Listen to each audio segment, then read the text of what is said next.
Serge Heugebard présente son nouvel ouvrage « Ballade d'un rêveur solidaire », un recueil de récits, de portraits, de personnages anonymes et de personnalités du spectacle, des arts et de la politique. Serge, bonjour, merci d'être avec nous. Alors, ce livre, plusieurs récits, plusieurs personnages, comment est-ce que vous les avez choisis ?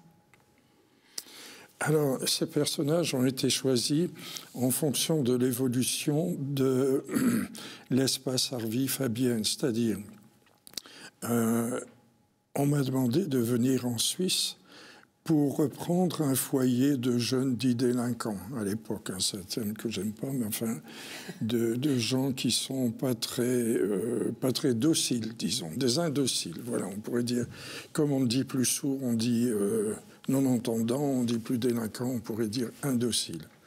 C'est une litote. Et j'ai développé ça de manière à ce que n'importe qui puisse venir s'exprimer là-dedans, parce que j'ai créé toutes sortes d'ateliers de sculpture, de peinture, etc., pour que les gens puissent exprimer ce qu'ils ont vécu en dehors du langage, parce que le langage est trop répétitif, et en plus, les gens ont toujours l'impression de devoir dire ce qu'on souhaite entendre, notamment les psychologues, les juges, les travailleurs sociaux, etc. Donc, et aussi, lorsqu'ils se vantent de leurs méfaits, ils racontent toujours la même chose en modifiant, en amplifiant, mais bon. Alors que si ils sont confrontés à une technique qu'ils ne connaissent pas, qu'ils ne maîtrisent pas, alors tout à coup, l'œuvre devient extrêmement vraie, enfin authentique. Justement, quelle technique est-ce que vous avez adoptée pour leur donner la parole à ces personnages, ou plutôt ces personnalités ? Ben justement, peinture, sculpture, film, son, enfin toutes sortes de choses. Et puis, quand j'ai créé ça pour les jeunes, la question s'est posée parce que tout de suite, il y a eu beaucoup d'œuvres. On se demandait si tout le monde participerait à ça. Il y a eu beaucoup d'œuvres. Et moi, j'ai proposé que, puisque leurs parents étaient souvent représentés, que leurs parents viennent voir et s'expriment à propos de ces œuvres. Les mères, les premières, ont été très touchées et elles ont demandé à faire la même chose, à pouvoir s'exprimer dans ces ateliers. Puis ensuite, elles ont demandé à ce que leur mari puisse venir aussi. Et certaines mères ont dit, nous, on est coincés entre deux générations. Quand on était gamine, nos parents nous méprisaient, ne nous reconnaissaient pas, etc. Et maintenant qu'on est mères, ce sont nos ados qui nous méprisent. Donc finalement, je vous coupe pour essayer de comprendre, cet ouvrage, c'est un travail d'ethnologue pour raconter ces histoires-là ? Non, c'est un travail de conteur. Non, ethnologue, non. C'est trop scientifique. Donc il y a une forme romancée de l'histoire, on en fait de ces personnalités des personnages, voilà. Alors du coup, sont venus des jeunes, des mères qui avaient des enfants beaucoup plus jeunes, des grands-parents qui sont venus, parce que les mères ont dit on aimerait que nos parents, puisqu'ils ne nous comprenaient pas, viennent et tout ça. Et on a travaillé sur 3 à 4 générations. Et Catherine Dolto, qui est une bonne copine depuis un quart de siècle, m'a dit « Tu devrais écrire ça, mais dans le même ton que tes romans. Et en même temps, décrire ce qui t'a amené à ça. » C'est pour ça que l'image qui commence, c'est celle d'un jeune qui dit « Moi, monsieur, je suis né sur un toboggan, on m'a mis là-dessus, ça glisse, je ne peux pas choisir, ça descend. Et pour vous, c'est comment ?» Et alors, je raconte quel est mon toboggan à moi. Alors forcément, vous avez un lien avec ces jeunes, avec ces histoires. Est-ce qu'en tant qu'écrivain, vous vous êtes reconnu dans ces histoires, dans ces portraits ?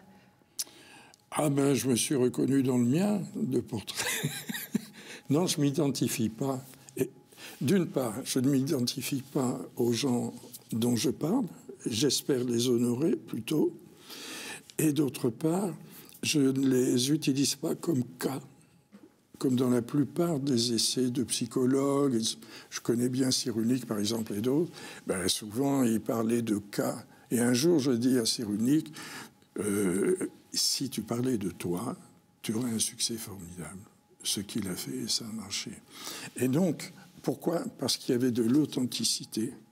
Quand on parle des gens, comme on parle de cas de souris blanche, on a un poste d'observation supérieur et on décrit, on analyse et on donne nos conclusions. Quel est le rôle de l'écrivain dans tout ça, justement, lorsqu'il raconte ?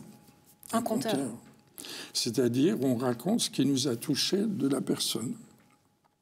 Alors, ça ne veut pas dire que la personne est enfermée dans le personnage qu'on lui fait.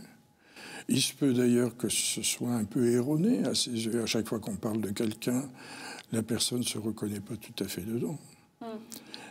Mais ça touche quand même à des choses plus vraies de voisinage. Alors vous avez choisi justement de nous lire un passage. Pourquoi celui-ci? Eh bien parce que c'est un peu la conclusion de ce bouquin. Voilà bien notre voie commune, que notre enfance fut heureuse, gaie, ensoleillée, que nous soyons héritiers d'une histoire riche d'événements positifs, peuplée d'ancêtres solides, ou que notre passé fut ténébreux, notre vie brisée par des pertes ou des outrages, hantée par des individus malfaisants, stigmatisés de sordides, nous avons tous à figurer sur un fond. Ce que vous faites, vous à la télé, vous êtes en face d'un fond, vous vous détachez. C'est la tâche de chacun d'entre nous de personnaliser ce qui advint, mettre en œuvre ce qui fut, pour tracer un sillage, débroussailler, baliser, entrevoir. Chacun a son rôle dans la société. Chacun a son rôle dans la société. Alors, c'est vraiment une grande question, ça. C'est-à-dire que la société, souvent, nous prive de notre rôle par ses urgences, par ses nécessités. Il faut bouffer, il faut travailler pour s'alimenter. Donc, assez souvent, on ne fait plus ce pourquoi on est fait. Et dans ces ateliers, les gens ont retrouvé ce pourquoi ils étaient faits. Ça, c'est un point de vue qui m'est venu de l'observation de toutes ces personnes. C'est très, très curieux. On est fait pour quelque chose. Alors, vous direz le contraire ou pas, mais certainement que vous êtes fait pour l'écriture. 12 à 13 livres à votre actif. J'imagine que le prochain est déjà en cours. Les 2 prochains sont finis. Vous ne vous arrêtez jamais. Face à la plat, vous n'avez jamais de page blanche quelque part. Toujours envie d'écrire. C'est-à-dire, j'écris soit des romans, soit des contes, soit des chansons. Alors actuellement, j'ai terminé 2 autres romans, un sur l'assassinat de Sissi à l'Arme Blanche à Genève, qui ressemble très très fort aux attentats qu'on peut connaître aujourd'hui, et à peu près pour les mêmes raisons, des fanatiques qui tout à coup s'investissent d'une mission, passent à l'acte, et un peu au hasard, parce que Sissi, c'était pas prévu que ce soit elle qui soit trucidée. L'assassin voulait faire un coup pour faire parler de lui et tuer le comte de Paris qui n'était pas là. Il se fait que Sissi était là, il a tué Sissi, en plus par hasard. Elle ne devait pas être là à ce moment-là. Donc, c'est un roman très d'actualité. L'autre, c'est une série de nouvelles. Et puis, maintenant, j'ai posé un peu cette question-là. Et je travaille pour des chanteuses avec un spectacle en vue qui s'appelle « Balade avec Nilda Fernandez », qui était un ami très, très proche. Et ces derniers jours étaient dans la région, ici, chez moi, à Mont-sur-Rôle. On se baladait dans les vignes, là, puis il est décédé quelque temps après. Et on est en train de faire un montage de chansons, des siennes et des miennes, pour illustrer ce qu'on se disait depuis 50 ans. Je le connais depuis 50 ans. De quoi se retrouver pour une balade sur la route des histoires. Et celui-ci, Balade d'un rêve solidaire. Serge Huchbart, merci beaucoup d'avoir été avec nous. Merci.